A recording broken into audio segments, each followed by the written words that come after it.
they also continued in prayers. The old preachers always used to say that the way up to test the church is to examine its prayer meeting. They said that's the powerhouse, the thermometer by which you can measure the warmth of the life of a church is the character of its prayer meeting. What are the prayer meetings like in our churches? Are they powerhouses? Do you meet with others to pray? Pray for what? Pray for your preacher. Pray for your pastor. Here is a man weak in the flesh. As we are reminded by the Apostle Paul, we have this treasure in earthen vessels. 2 Corinthians 4 verse 7. Do you pray regularly, week by week, that the Holy Spirit may come upon him? I have a fear that the number of the members of our church is beginning to think that only certain people can evangelize. They will prepare only for some special effort. But do you pray daily and week by week for your own minister? The Spirit can come upon him at any moment. And do you pray that he may do so? That is the only hope. We need revival. We need the Holy Spirit's power upon us. Nothing will avail until we get it. Are you praying for this? These early Christians realized their need of God's strength.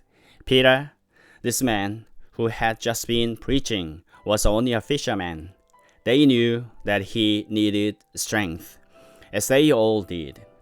They were confronted by enemies, and they knew that nothing but the power of God could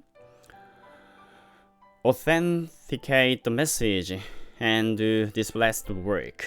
So they spend their time not only listening to the teaching and in fellowship and in breaking of bread, but in prayers. Christian, do you realize your responsibility at this dread hour? We can all pray. We are all called to pray. Do we feel the burden? Are we conscious of this anxiety?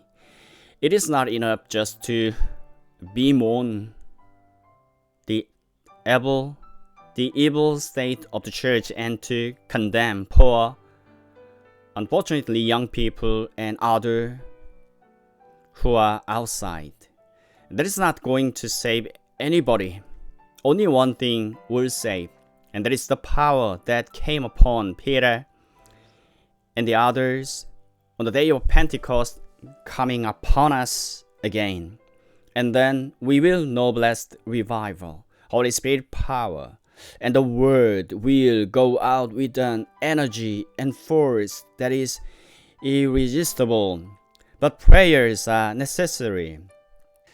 That then is the character of the early church. But I must mention one other thing. At the end of the passage, we are told this about these people, and they continuing daily with one accord in the temple, and breaking bread from house to house, did it their meat with gladness and singleness of heart,